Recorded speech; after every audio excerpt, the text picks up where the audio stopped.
Hello students, welcome back to my channel. आज हम करने वाले हैं बेसिक अकाउंटिंग टर्म्स। ये कुछ टर्म्स हैं जो हम आगे अकाउंटिंग में देखते हैं, तो चलिए इनको समझते हैं वन बाय वन। पहला है बिजनेस ट्रांजैक्शन। कोई भी फाइनेंशियल एक्टिविटी जो बिजनेस से रिलेटेड है वो बिजनेस ट्रांजैक्शन है। For example buying, selling, expenses. अब हम कुछ खरीद रहे हैं, अगर वो बिजनेस के लिए खरीद रहे हैं तो वो बिजनेस ट्रांजैक्शन है। अब इसमें दो चीज़ें इंपॉर्टेंट है, एक तो बिज़नेस से रिलेटेड होना ज़रूरी है और दूसरा वो चीज़ मनी में मेजरेबल होनी चाहिए। ठीक है, अब कुछ खरीद रहे हैं तो उसको हम पैसों में मेजर कर सकते हैं और वो बिज़नेस से रिलेटेड है तो वो बिज़नेस ट्रांजैक्शन है। ऐसे ही कुछ सेल कर रहे हैं, अगर सेल बिज़नेस खुद कर रहा है तो वो बिज़नेस से रिलेटेड है तो वो बिज़नेस ट्रांजैक्शन है। ऐसे ही एक्सपेंसेस है बिज़नेस से रिलेटेड, उनको हम मनी में भी मेजर कर सकते हैं तो वो बिज़नेस ट्रांजैक्शन है। फिर नेक्स्ट है अकाउंट। अकाउंट का मतलब है जो भी बिज़नेस ट्रांजैक्शन हमने फर्स्ट पॉइंट में समझा है उसको रिकॉर्ड करना एक जगह पे। अब इसमें क्या होता है कि सारी ट्रांजैक्शंस को हम एक ही अकाउंट में रिकॉर्ड नहीं करते, इनके लिए अलग अलग अकाउंट बनाए जाते हैं। हर एक पर्सन, हर एक असेट, हर लाइबिलिटी, हर एक्सपेंस, हर इनकम का अलग अलग अकाउंट होगा।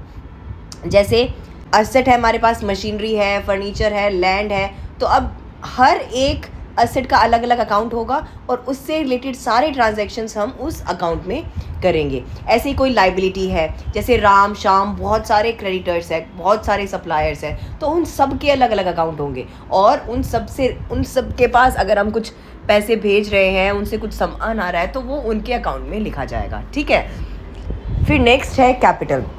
कैपिटल का मतलब होता है जो भी अमाउंट ऑनर इन्वेस्ट करता है बिजनेस में उसे हम बोलते हैं कैपिटल।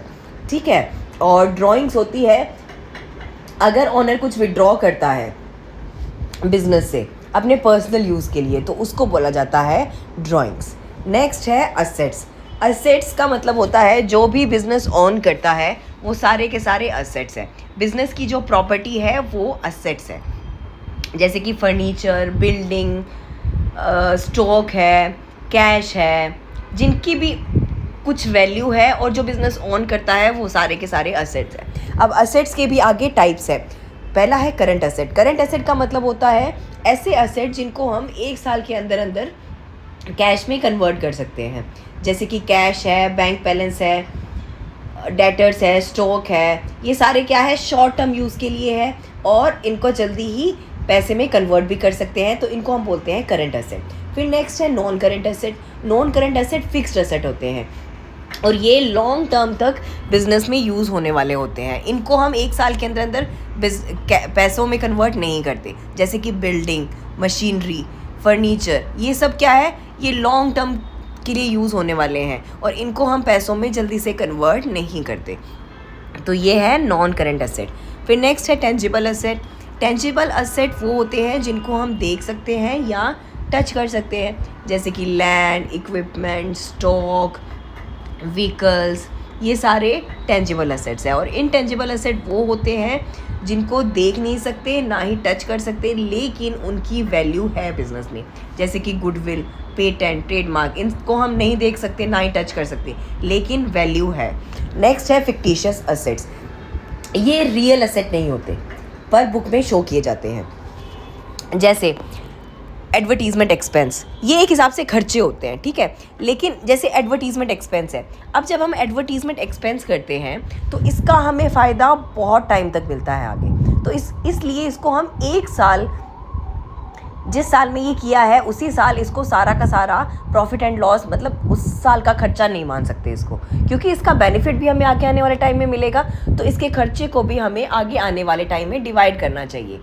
तो क्या करते हैं, हम इसको हम रख लेते हैं असेट्स में और हर साल इसमें से थोड़ा थोड़ा थोड़ा थोड़ा प्रॉफिट एंड लॉस अकाउंट में भेजते रहते हैं। ठीक है, तो ये होते हैं फिक्टिशियस असेट्स। फिर है लाइबिलिटीज़। लाइबिलिटीज़ वो होती है जो बिज़नेस ओ करता है, यानी कि जो उधार है बिजनेस के ऊपर, वो सारी की सारी लाइबिलिटीज़ है। लाइबिलिटीज़ के भी आगे टाइप्स है। Current liabilities. करंट लाइबिलिटीज़ वो होती है जो एक साल के अंदर अंदर पे हो जाती है, जैसे कि क्रेडिटर्स, बिल्स पेबल है, आउटस्टैंडिंग एक्सपेंसेस है, बैंक है और बैंक ओवरड्राफ्ट है, ये सब शॉर्ट टर्म ऑब्लिगेशंस हैं। फिर है नॉन करंट लाइबिलिटीज़, ये लॉन्ग टर्म लाइबिलिटीज़ होती है। ये ज़्यादातर 1 साल से ज़्यादा टाइम लग जाता है इनको पे करते करते। जैसे कि बैंक का लोन है, ये बड़ा अमाउंट है, इसको हम 1 साल में मतलब अभी लिया और अभी पे कर दिया, ऐसा थोड़ी होता है, ये तो बहुत टाइम बाद पे करते हैं हम। ऐसे ही डिबेंचर्स है, लॉन्ग टर्म बोरोइंग्स है, ये सब लॉन्ग टर्म ऑब्लिगेशंस होती है। फिर नेक्स्ट है इंटरनल लाइबिलिटीज़। इंटरनल लाइबिलिटीज़ का मतलब है जो हमें ओनर या पार्टनर को पे करना है, ठीक है, जो बिजनेस के अंदर वाले लोगों को पे करना, वो होती है इंटरनल लाइबिलिटीज़।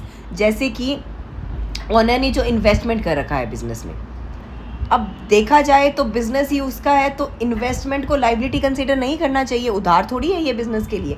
लेकिन बिजनेस में क्या होता है, ओनर को अलग समझा जाता है बिजनेस से, और जो वो कैपिटल इन्वेस्ट करता है उसको भी वो उधार की तरह मानता है, और इस पे साथ में वो उसे इंटरेस्ट भी देता है, जिसको हम बोलते हैं इंटरेस्ट ऑन कैपिटल, ठीक है। तो वो होती है इंटरनल लाइबिलिटीज़। और एक्सटर्नल लाइबिलिटीज़ वो होती है जो हमें बाहर वाले लोगों को पे करनी होती है, जैसे कि क्रेडिटर्स, बिल्स पेबल, बैंक का लोन है, आउटस्टैंडिंग एक्सपेंसेस है, डिबेंचर्स है, ये सब। फिर नेक्स्ट है कैपिटल रिसीट। कैपिटल रिसीट वो रिसीट होती है जो नॉन रेकरिंग नेचर की होती है, यानी कि जो रूटीन में डेली बेसिस पे नहीं होती, और इसका इफ़ेक्ट पड़ता है फाइनेंशियल पोजीशन, यानी कि असेट्स और लाइबिलिटीज़ पे ये इफ़ेक्ट डालती है, ठीक है। और ये क्या होती है, ये बड़ी अमाउंट होती है ज़्यादातर। जैसे कि कैपिटल इंट्रोड्यूस किया ओनर ने, अब कैपिटल जो इंट्रोड्यूस करेगा वो रोज़ रोज़ तो नहीं करेगा, वो लगभग स्टार्टिंग में ही करता है, या बाद में कभी ज़रूरत पड़ती है तो लेके आता है ओनर कैपिटल, और इसकी अमाउंट भी बड़ी होती है। ऐसे ही लोन टेकन फ्रॉम बैंक, अगर बैंक से हम लोन ले रहे हैं तो ये भी कैपिटल रिसीट है। सेल ऑफ फिक्स्ड असेट, कोई फिक्स्ड असेट हम बेच रहे हैं, ये भी हम रोज़ रोज़ नहीं करते, क्योंकि फिक्स्ड असेट तो लॉन्ग टर्म के लिए जाते हैं, अगर उनको हम बेच रहे हैं तो ये भी कैपिटल रिसीट है। फिर नेक्स्ट है रेवेन्यू रिसीट। रेवेन्यू रिसीट वो रिसीट होती है जो रेकरिंग नेचर की होती है, जो नॉर्मल बिजनेस एक्टिविटीज़ से कमाई जाती है। जैसे सेल ऑफ गुड्स सेल किए, उससे हमें पैसे आए, वो रेवेन्यू रिसीट है। Commission receive, interest receive, rent receive, ये सारी रेवेन्यू रिसीट्स है। फिर ऐसे ही है कैपिटल एक्सपेंडिचर और रेवेन्यू एक्सपेंडिचर भी। कैपिटल एक्सपेंडिचर क्या होता है, ये बड़ा खर्चा होता है, और ये किया जाता है फिक्स्ड एसेट खरीदने के लिए, या फिर उन फिक्स्ड एसेट को इम्प्रूव करने के लिए, जिससे उनकी लाइफ बढ़ जाए। और इसके एग्जाम्पल्स है परचेज ऑफ मशीनरी बिल्डिंग वगैरह खरीदी, तो ये क्या है, कैपिटल एक्सपेंडिचर। इनके ऊपर हमने इंस्टॉलेशन चार्जेस भी दिए, तो ये भी कैपिटल एक्सपेंडिचर के अंदर ही आते हैं। फिर है रेवेन्यू एक्सपेंडिचर वो होते हैं जो डे टू डे बिजनेस में इनकर किए जाते हैं, जैसे कि सैलरी जो हम पे कर रहे हैं, रेंट पे कर रहे हैं, इलेक्ट्रिसिटी रिपेयर्स है, ये क्या है, डे टू डे बिजनेस के एक्सपेंसेस हैं, जिन्हें हम बोलते हैं रेवेन्यू एक्सपेंडिचर। फिर है deferred revenue expenditure. Deferred revenue expenditure वो होता है, ये एक बड़ा खर्चा होता है, और इसका हमें बेनिफिट आगे आने वाले टाइम में मिलता है। जिस एक्सपेंडिचर की हमने फिक्टिशियस असेट में बात करी थी, वो यही है। Deferred revenue expenditure is an expense that is revenue in nature, but it's benefit is received over more than one accounting year.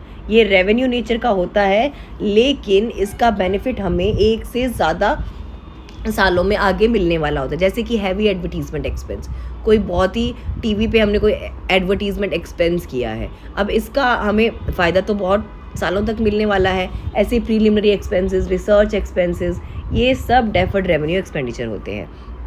Next है एक्सपेंसेस वो कॉस्ट होती है जो बिजनेस को रन करने के लिए की जाती है, जैसे कि रेंट है, इलेक्ट्रिसिटी, वेजेस, और ये प्रॉफिट को डिक्रीज़ करता है। ये रूटीन के खर्चे हैं, एक्सपेंस जो भी हम रूटीन में खर्चे कर रहे हैं ना प्रॉफिट अर्न के लिए, जैसे कि सैलरी पे कर रहे हैं, कुछ स्टॉक परचेज कर रहे हैं, उस स्टॉक के ऊपर कुछ खर्चा कर रहे हैं, उसको पैकिंग वगैरह का जो भी है, ये सब एक्सपेंसेस है।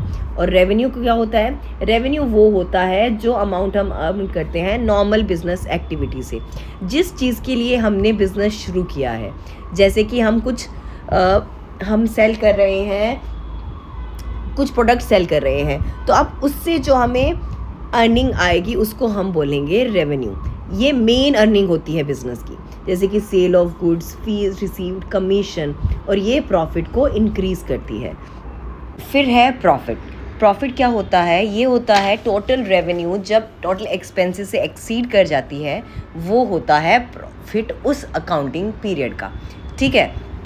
अब जैसे 2025 का हमने प्रॉफिट एंड लॉस अकाउंट बनाया, जिसमें हमने एक साइड लिखा सारी टोटल रेवेन्यू और एक साइड लिखे सारे टोटल एक्सपेंसेस, ठीक है। अब जब हम इनको टोटल करेंगे तो अगर रेवेन्यू एक्सीड कर गया एक्सपेंसेस से तो वो हो जाएगा बिजनेस एंटरप्राइज का प्रॉफिट उस साल का। फिर नेक्स्ट है gain. Gain is increase in value और earning from non routine activities. जो नॉन रूटीन एक्टिविटीज़ होती है उससे अगर हमें कोई गेन हो जाए, कोई फ़ायदा हो जाए तो वो गेन होता है। सिंपल वर्ड्स में देखें तो एक्स्ट्रा फ़ायदा जो रेगुलर बिजनेस से नहीं होता। ये रेगुलर जो रूटीन में हम बिज़नेस कर रहे हैं, सेल परचेज कर रहे हैं, उससे जो फ़ायदा होता है वो गेन नहीं होता। इसमें क्या होता है, जैसे कि हमने कुछ फिक्स्ड एसेट सेल किए, अब उस पर क्या हुआ कि उसकी वैल्यू तो थी 5,000 और वो हमने सेल कर दी 7,000 में, तो ये क्या हो गया, 2,000 रुपये का गेन है, ठीक है। ऐसे ही इन्वेस्टमेंट जो हमने करी थी उसकी वैल्यू इंक्रीज हो गई, तो ये गेन है, ठीक है। फिर नेक्स्ट है लॉस। प्रॉफिट का उल्टा लॉस। प्रॉफिट में क्या होता था, अगर रेवेन्यू ज़्यादा है एक्सपेंस से तो प्रॉफिट है, और अगर एक्सपेंसेस ज़्यादा हो गए रेवेन्यू से तो वो हो जाएगा लॉस, और लॉस का फॉर्मूला होगा एक्सपेंसेस माइनस रेवेन्यू। तो ये थे कुछ बेसिक अकाउंटिंग टर्म्स। अभी कुछ और टर्म्स भी बाकी हैं जिनको हम आगे आने वाली क्लास में देखेंगे। Thanks for watching. If you like this video please like, share and subscribe. Bye bye.